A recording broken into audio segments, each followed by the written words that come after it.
नमस्कार, स्वागत है आपका और आप देख रहे हैं अपना यूट्यूब चैनल रीमेक इट बात। आपके स्क्रीन पे दिख रहा है कि अब स्कूल में देर से पहुंचने पर शिक्षकों का वेतन नहीं कटेगा।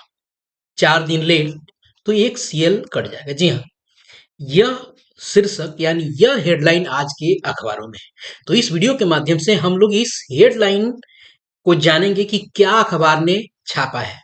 हम यह जानेंगे कि क्या यह कोई मार्केटिंग स्टंट तो नहीं या अखबारबाजी तो नहीं, क्योंकि अखबारों में खबर छप जाने से चीजों की सच्चाई जरूरी नहीं है कि वो हो।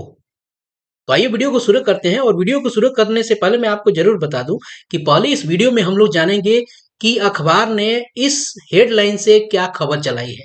उसके बाद ये जो खबर है इसके लिए सामान्य प्रशासन ने क्या नियम बनाए थे। उसके अलावा हम ये वीडियो में जानेंगे कि जिस हवाले से ये खबर हेडलाइन चलाई जा रही है, ये हेडलाइन एसीएस के कौन से बयान पे है। उनके बयान को भी हम लोग जानेंगे और सुनेंगे, देखेंगे। जी हाँ, बिल्कुल देखेंगे और सुनेंगे, क्योंकि वो वीडियो मोड में होगा। तो आइए वीडियो को शुरू करते हैं और देखते हैं कि क्या है और ये खबर है या स्टंटबाजी और इसकी सच्चाई क्या है। देखते हैं पहले इस खबर को। अब देखिए, खबर ये चलाई गई है और जो अखबारों में खबर निकल के आई है उसमें कहा गया है कि शिक्षा विभाग के एसीएस एस सिद्धार्थ ने नया फरमान जारी कर, अभी फरमान मुझे कहीं दिखा नहीं है, ये बयान है। ठीक है, तो बयान जारी कर, क्लियर है। इस फरमान को मैं यहाँ, चूंकि फरमान अभी है क्या कि एक बयान है और फरमान जारी कर दिया है, आदेश नहीं हुआ है। फरमान को आदेश के रूप में देखा जाए तो आगे आपको समझ में आए कि मैं इसको क्यों फरमान को एक बयान मान रहा हूं। आइए देखते हैं, आगे देखते हैं कि शिक्षकों को बड़ी राहत देने का ऐलान किया है। देखते हैं कि क्या ऐलान है, सच्चाई है कि बस अखबारबाजी है। उनके इस नए फरमान के बाद अब स्कूल में देर से पहुंचने पर शिक्षकों का वेतन नहीं कटेगा। आपको लगता होगा कि मैं निगेटिव बातें क्यों नहीं कर रहा। मैं निगेटिव बातें नहीं कर रहा, क्योंकि मैं सच्चाई आप तक पहुंचाऊंगा। ऐसा नहीं है कि मुझे चीजों को आप तक, गलत चीजें आप तक पहुंचा के आपको थोड़ी देर की खुशी देना मेरा उद्देश्य नहीं है। मेरा उद्देश्य आप तक प्रमाणिक खबर और सही खबर आप तक और अपडेट आप तक लेके आना। अखबार जो कहता है जरूरी नहीं है वो सही हो। आगे देखते हैं, अब इस नए आदेश के तहत लेट से पहुंचने वाले शिक्षक अगर स्कूल में आने में 1 माह में 4 दिन 10 मिनट से अधिक लेट करते हैं तो उनका वेतन नहीं कटेगा। पता नहीं ये 4 दिन कहां से आया है और 10 मिनट कहां से आया है, बयान में देखेंगे और नए नियम में देखेंगे।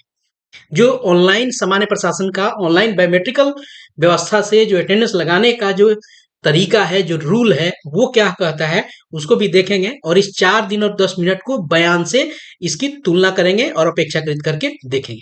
आगे देखते हैं, बल्कि एक सीएल से एडजस्ट कर दिया जाएगा। होगा यह कि शिक्षकों के स्कूल लेट पहुंचने पर ई शिक्षा कोष पर लेट पंच अपडेट हो जाएगा और विभाग की नई नियमावली के मुताबिक उनकी एक छुट्टी एडजस्ट आपको की जाएगी। यह आपको अखबार में खबर है और इस अखबार के खबर से क्या स्थिति बनती है यह हमको देखना है। और आगे चल के देखते हैं कि नियम क्या कहता है और शिक्षा विभाग की एसीएस का बयान क्या है, जिसके आधार पर ये चीजें आपको चलाई जा रही हैं। क्लियर है, चलिए आइए देखते हैं उस सामान्य प्रशासन के रूल को। आपके सामने स्क्रीन पे एक पत्र है और ये पत्र है आपको 16,458 और ये आपको सरकार के यानी बिहार सरकार के प्रधान सचिव द्वारा सभी विभागाध्यक्ष को, सभी विभागों के अध्यक्ष को यह भेजा गया बायोमेट्रिकल व्यवस्था से अटेंडेंस बनाने के रूल का है। ये कैसे, क्या आपने, मैं मन से कर रहा हूं तो आइए शीर्षक को पढ़ लेते हैं। शीर्षक यानी इसके विषय को देख लेते हैं।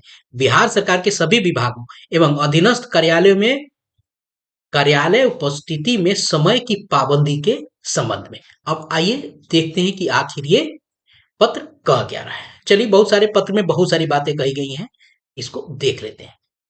क्योंकि इस पत्र को जानना जरूरी है, क्योंकि आगे जब बयान देखेंगे तो उस बयान में यह पत्र आपको आपको इनकॉर्पोरेट होगा, इसलिए इसको देखना जरूरी है। इसमें चौथे नियम में कहा गया है, चौथे नियम के नियम 1 में, उपनियम 1 में, विशेष परिस्थिति में सक्षम प्राधिकार बिहार कार्यपालिका नियमावली की चतुर्थ अनुसूची में आकस्मिक अवकाश की स्वीकृति हेतु निर्धारित प्राधिकार कि पूर्वानुमति प्राप्त करने वाले पदाधिकारी एवं कर्मचारी को 1 महीने में अधिकतम 2 विलंब से, ध्यान रखिएगा वहां 4 विलंब की बात हो रही थी, यहाँ कितने विलंब की बात हो रही है? नियम 2 विलंब की।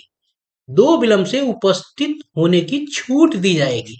वहां 4 विलंब की बात हो रही थी अखबार में। और इसमें ऐसा नहीं है कि ऐसे ही विलंब की आपको सुविधा दे दी गई है। उनको अगर इस तरह की अनुमति होगी तब, क्योंकि आगे ऊपर के अगर वाक्यों को देखें तो यहाँ लिखा हुआ है स्वीकृति एवं निर्धारित प्राधिकार की पूर्वानुमति प्राप्त करने में। मान लीजिए पूर्वानुमति एक सामान्य औपचारिक प्रक्रिया है, फिर भी 2 दिन विलंब से उपस्थिति की छूट दी जाएगी। आइए आगे देखते हैं कि और क्या व्यवस्था है। यहाँ 2 दिन की बात हो गई। आगे है दूसरे उपनियम में कहा गया है कि यदि कोई पदाधिकारी या कर्मचारी बिना अनुमति के विभाग कार्यालय में उपस्थिति दर्ज करने हेतु निर्धारित समय से 1 घंटा के बाद उपस्थिति दर्ज करता है तो उनकी आकस्मिक छुट्टी की लेखा में आधे दिन की छुट्टी विकलित की जाएगी। अब पहले था कि आपको लेट होंगे 2 दिन तक, ठीक है, 2 दिन की लेट में होंगे तो वो आपको मान ली जाएगी।